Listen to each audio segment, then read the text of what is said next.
नमो भगवते तस्मै कृष्णायादभूतकर्मणे रूपनाम विभेदेन जगत कीर्तियो यत सच्चिदानन्दरूपाय विश्वोत्पत्त्यादिहेतवे तापत्रय विनाशाय श्रीकृष्णाय वयं नुमः। श्रीमद्भागवत महापुराण 28वां अध्याय। पुरंजन को स्त्री योनि की प्राप्ति और अविज्ञाता के उपदेश से उसका मुक्त होना। श्री नारद जी कहते हैं, राजन, फिर भय नामक यमनराज के आज्ञाकारी सैनिक प्रज्वार और कालकन्या के साथ इस पृथ्वी तल पर सर्वत्र विचरने लगे। एक बार उन्होंने बड़े वेग से बूढ़े सांप से सुरक्षित और संसार की सब प्रकार की सुख सामग्री से संपन्न पुरंजनपुरी को घेर लिया। तब जिसके चंगुल में फंसकर पुरुष शीघ्र ही निहसार हो जाता है, वह कालकन्या बलात् उस पुरी की प्रजा को भोगने लगी। उस समय वे यवन भी कालकन्या के द्वारा भोगी जाती हुई उस पुरी में चारों ओर से भिन्न भिन्न द्वारों से घुसकर उसका विध्वंस करने लगे। पुरी के इस प्रकार पीड़ित किए जाने पर उसके स्वामित्व का अभिमान रखने वाले तथा ममताग्रस्त बहुकुटुंबी राजा पुरंजन को भी नाना प्रकार के कलेश सताने लगे। कालकन्या के आलिंगन करने से उसकी सारी श्री नष्ट हो गई तथा अत्यंत विषयासक्त होने के कारण वह बहुत दीन हो गया। उसकी विवेक शक्ति नष्ट हो गई। गंधर्व और यवनों ने बलात् उसका सारा ऐश्वर्य लूट लिया। उसने देखा कि सारा नगर नष्ट भ्रष्ट हो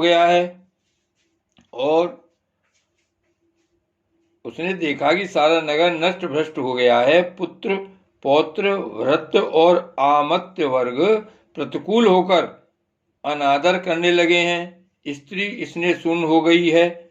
मेरी देह को कालकन्या ने बस में कर रखा है और पांचाल देश शत्रुओं के हाथ में पड़कर भ्रष्ट हो गया है। यह सब देखकर राजा पुरंजन अपार चिंता में डूब गया और उसे उस विपत्ति से छुटकारा पाने का कोई उपाय न दिखाई दिया।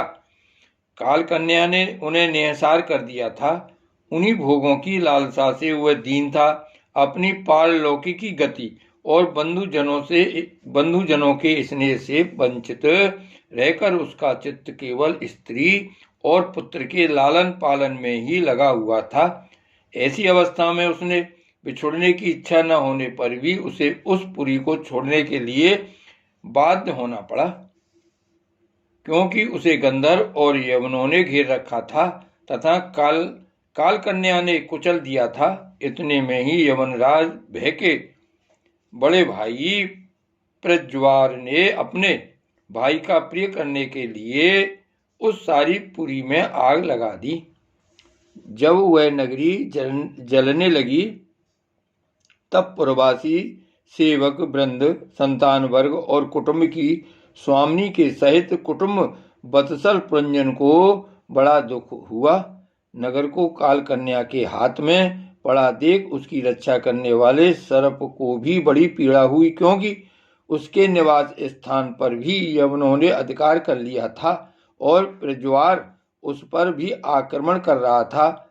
जब उस नगर की रक्षा करने में वह सर्वथा असमर्थ हो गया, तब जिस प्रकार जलते हुए वृक्ष के कूटर में रहने वाला सर्प उससे निकल जाना चाहता है, उसी प्रकार उसने भी महान कष्ट से कांपते हुए वहां से भागने की इच्छा की। उसके अंग प्रत्यंग ढीले पड़ गए थे तथा गंधर्वों ने उसकी सारी शक्ति नष्ट कर दी थी। अतः जब यमन शत्रुओं ने उसे जाते देखकर रोक दिया, तब वह दुखी होकर रोने लगा। गिरहासक्त पुरंजन देह गेहादि में मेरेपन का भाव रखने से अत्यंत बुद्धिहीन हो गया था। स्त्री के प्रेम पास में फंसकर वह बहुत दीन हो गया था। अब जब इनसे बिछुड़ने का समय उपस्थित हुआ तब वह अपने पुत्री, पुत्र, पौत्र, पुत्रवधू, दामाद, नौकर और घर, खजाना तथा अन्य जिन पदार्थों में उसकी ममता भर शेष थी, उनका भोग तो कभी का छूट गया था। उन सब के लिए इस प्रकार चिंता करने लगा, हाय मेरी भार्या तो बहुत घर गृहस्थी वाली है, जब मैं परलोक को चला जाऊंगा तब यह असहाय होकर किस प्रकार अपना निर्वाह करेगी, इसे इन बाल बच्चों की चिंता ही खा जाएगी। यह मेरे भोजन किए बिना भोजन नहीं करती थी और स्नान किए बिना स्नान नहीं करती थी, सदा मेरी ही सेवा में तत्पर रहती थी। मैं कभी रूठ जाता था तो यह बड़ी भयभीत हो जाती थी और झड़कने लगता तो डर के मारे चुप रह जाती थी। मुझसे कोई भूल हो जाती तो यह मुझे सचेत कर देती थी। मुझ में इसका इतना अधिक स्नेह है कि यदि मैं कभी परदेश चला जाता था तो यह विरह व्यथा से सूख कर कांटा हो जाती थी। यूं तो यह वीर माता है, तो भी मेरे पीछे क्या यह गृहस्थाश्रम का व्यवहार चला सकेगी? मेरे चले जाने पर एकमात्र मेरे ही सहारे रहने वाले ये पुत्र और पुत्री भी कैसे जीवन धारण करेंगे? ये तो बीच समुद्र में नाव टूट जाने से व्याकुल हुए यात्रियों के समान बिलबिलाने लगेंगे। यद्यपि ज्ञान दृष्टि से उसे शोक करना उचित न था, फिर भी अज्ञानवश राजा पुरंजन इस प्रकार दीन बुद्धि से अपने स्त्री पुत्रादि के लिए शोकाकुल हो रहा था। इसी समय उसे पकड़ने के लिए वहां भय नामक यवन राज आ धमका। जब यवन लोग उसे पशु के समान बांधकर अपने स्थान को ले चले, तब उसके अनुचर गण अत्यंत आतुर और शोकाकुल होकर उसके साथ हो लिए। यवनों द्वारा रोका हुआ सर्प भी उस पुरी को छोड़कर इन सब के साथ ही चल दिया। उसके जाते ही सारा नगर छिन्न-भिन्न होकर अपने कारण में लीन हो गया। इस प्रकार महाबली यवन राज के बलपूर्वक खींचने पर भी राजा पुरंजन ने अज्ञानवश अपने हितैषी एवं पुराने मित्र अभिज्ञात का स्मरण नहीं किया। उस निर्दयी राजा ने जिन यज्ञ पशुओं की बलि दी थी, वे उसकी दी हुई पीड़ा को याद करके उसे क्रोध पूर्वक कुठारों से काटने लगे। वह वर्षों तक विवेकहीन अवस्था में अपार अंधकार में पड़ा निरंतर कष्ट भोगता रहा। स्त्री की आसक्ति से उसकी यह दुर्गति हुई थी। अंत समय में भी पुरंजन को उसी का चिंतन बना हुआ था, इसलिए दूसरे जन्म में वह नृपश्रेष्ठ विदर्भ राज के यहाँ सुंदरी कन्या होकर उत्पन्न हुआ। जब यह विदर्भ नंदिनी विवाह योग्य हुई तब विदर्भ राज ने घोषित कर दिया कि इसे सर्वश्रेष्ठ पराक्रमी वीर ही ब्याह सकेगा। तब शत्रुओं के नगरों को जीतने वाले पांड्य नरेश महाराज मलध्वज ने समर भूमि में समस्त राजाओं को जीतकर उसके साथ विवाह किया।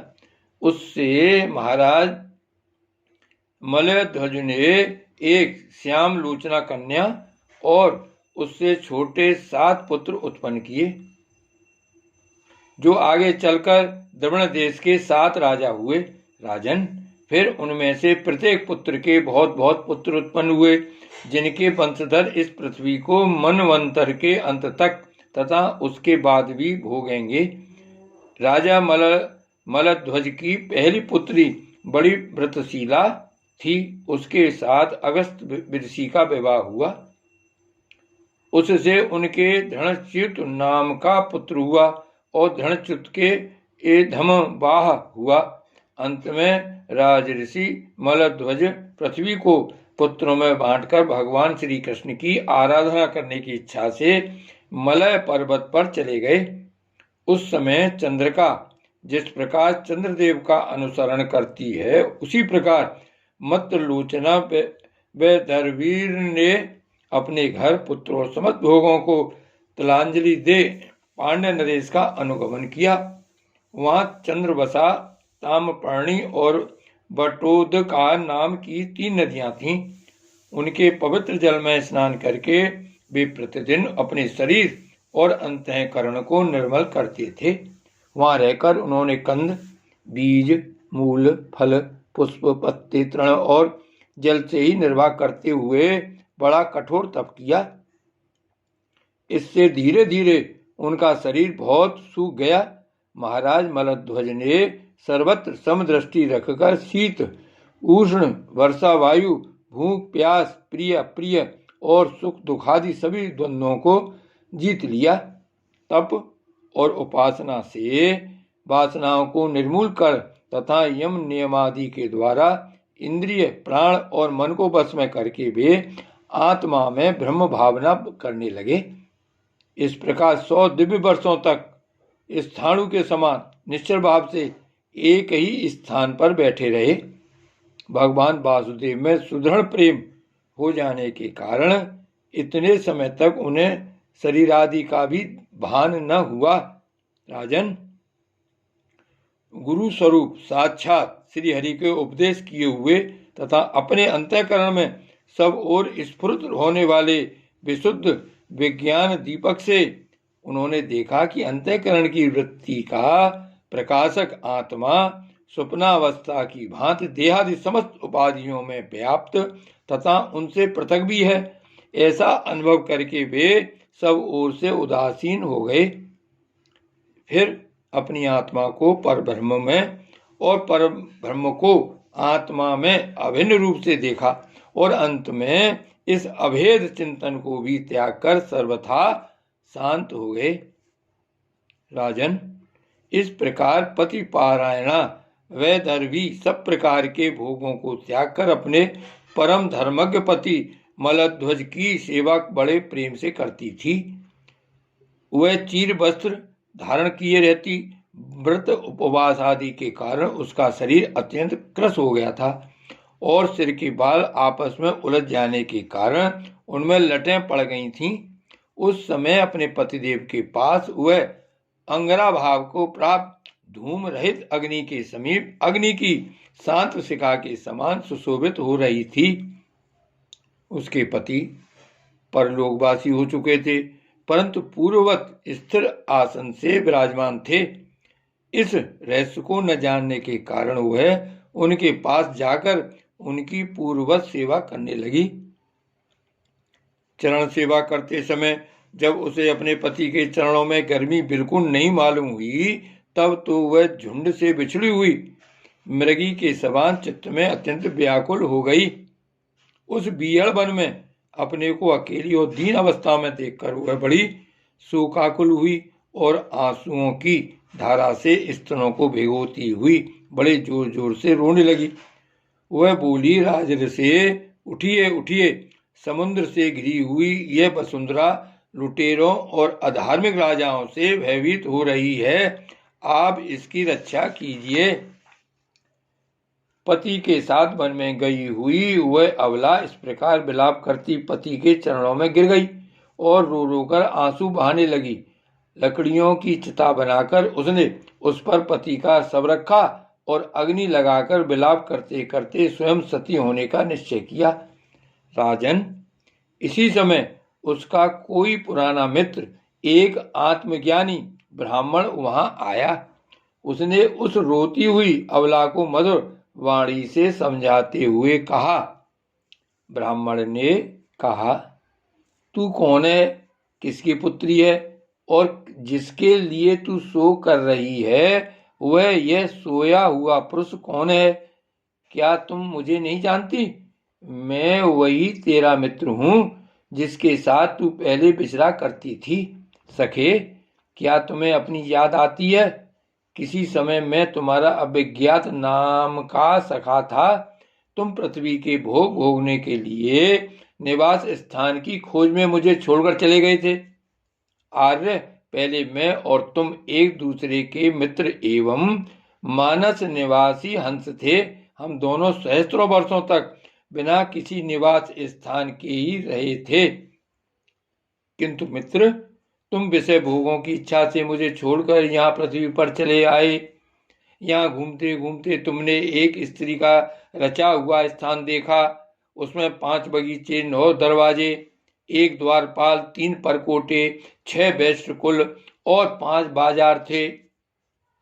वह 5 उपादान कारणों से बना हुआ था और उसकी स्वामिनी एक स्त्री थी। महाराज, इंद्रियों के 5 विषय उसके बगीचे थे, 9 इंद्रिय छिद्र द्वार थे, तेज, जल और अन्य 3 परकोटे थे, मन और 5 ज्ञानेन्द्रियां, 6 वैश्य कुल थे, क्रिया शक्ति रूप कर्मेंद्रियां ही बाजार थीं, 5 भूत ही उसके कभी क्षीण न होने वाले उपादान कारण थे और बुद्धि शक्ति ही उसकी स्वामिनी थी।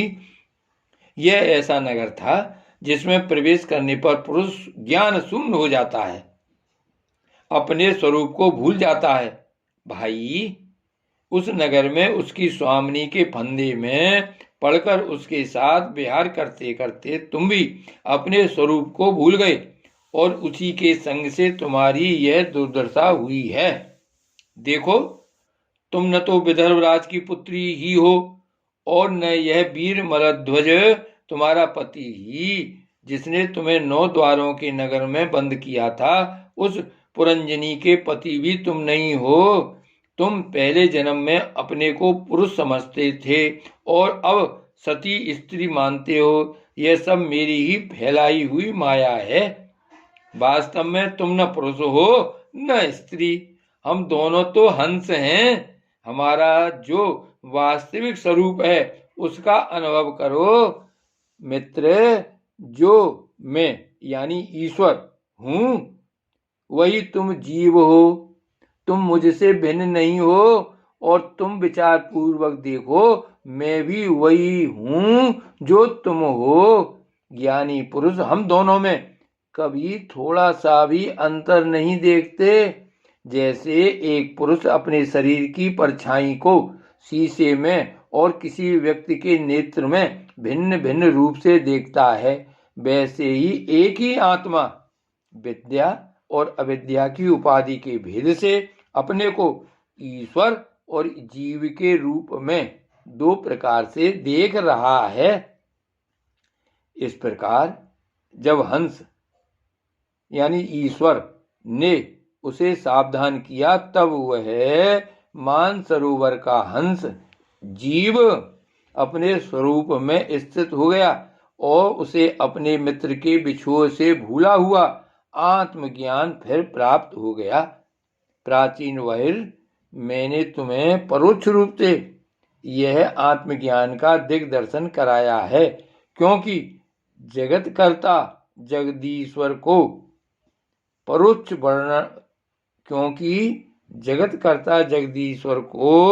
परोक्ष वर्णन ही अधिक प्रिय है। श्री भागवत भगवान की जय। श्री वल्लभाधीश की जय। श्री गोवर्धननाथ की जय। श्याम स्वरूप श्री अम्बे महारानी की जय।